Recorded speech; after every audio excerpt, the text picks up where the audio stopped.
Adab itu apa? Gitu kan. Nah, sini kita perhatikan adab atau akhlak itu adalah hukum syara. Jadi, kalau kita bicara adab itu, maka kita kembalikan pada hukum Islam. Jujur itu bagaimana menurut Islam? Yang namanya amanah bagaimana menurut Islam? Jadi, akhlak itu hukum syara, perintah Allah. Akhlak dan landasan akhlak adalah akidah.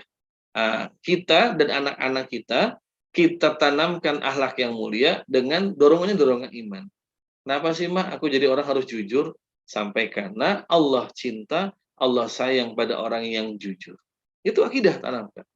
Kenapa sih, Mak? Aku harus sayang sama orang tua, sama mama, sama papa. Sampaikan. Nah, kata Nabi, siapa yang sayang pada makhluk yang di bumi akan disayang oleh yang di langit. Ini akidah ini. Jadi ketika mengajarkan adab juga ditanamkan akidah. Nah, Mah, kenapa sih aku kok nggak boleh bohong, nggak boleh menyembunyikan sesuatu? Sampaikan, nah, kamu mengumpet dimanapun, di dalam gunung, ya, di dasar lautan, tetap Allah Maha Tahu. Ini akidah yang ditanamkan pada anak-anak. Nah, oleh karena itu, para hadirin menanamkan adab ini harus dengan mengingatkan akidahnya, supaya tidak kering.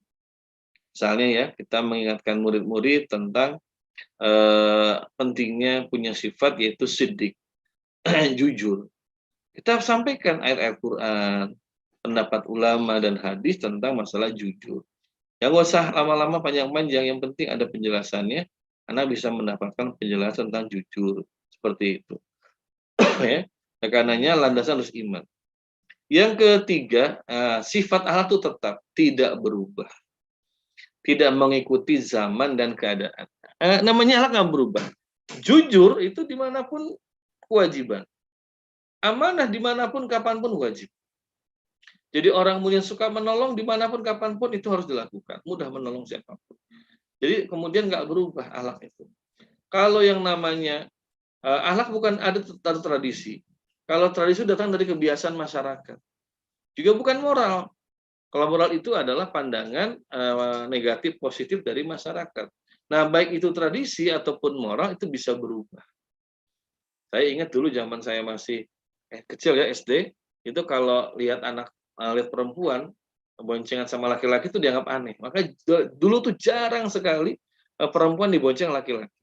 Itu tahun 80-an awal. Karena dianggap aib kalau perempuan dibonceng laki-laki. Yang bukan mahram maksudnya gitu ya. Itu aib. Kalau sekarang, di mana-mana itu. Ya, dibonceng laki-laki perempuan. Nah, ini kan satu gambaran ada kemunduran, pemerosotan dalam adab-adab kita di masyarakat. Dulu tuh kalau anak perempuan pulang harus sebelum maghrib, jam 4, jam 5. Kalau sekarang banyak perempuan pulang justru lewat isya, jam 9, jam 10. Nah, ini menunjukkan bahwa namanya moral itu bisa berubah. Tapi kalau akhlak itu tetap. Akhlak tidak berubah. Yang namanya menutup aurat wajib. Namanya berzina haram. Yang namanya kemudian itu merusak milik orang itu haram seperti itu. Ya. Jadi itulah yang namanya adab.